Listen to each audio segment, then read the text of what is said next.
যারা সমালোচনা করে তারা তো বিষয়টা বোঝেই না।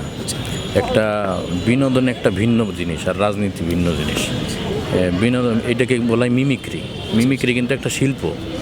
আপনি ইন্ডিয়াতে বাংলাদেশেও বিভিন্ন সাংস্কৃতিক অনুষ্ঠানে দেখবেন শুধু মানে রাজনৈতিক ব্যক্তিত্ব না, যত পপুলার ব্যক্তিত্ব আছে সবার কণ্ঠ নকল করে বিনোদন দেওয়ার চেষ্টা করা হয়।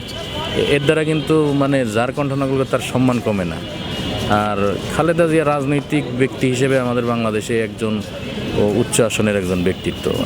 আমার মতো মানুষ ওনার হাজারো মিমিক্রি করলে তো ওনার কোনো ক্ষতি নাই। আর যারা এটা নেগেটিভ নেয় আমি মনে করব তাদের সঠিক মানে এখনও সংস্কৃতি তারপরে কিছু শিল্প সংস্কৃতি সম্পর্কে তাদের এখনও অজ্ঞতা আছে। কারণ এটা সম্পূর্ণ একটা বিনোদনমূলক উপস্থাপনা ছিল, সেখানে ওনার কণ্ঠ নকল করে একটা ফানি কথা বলা হয়েছে। এটাতে এত সিরিয়াস বলার তো কিছু নাই।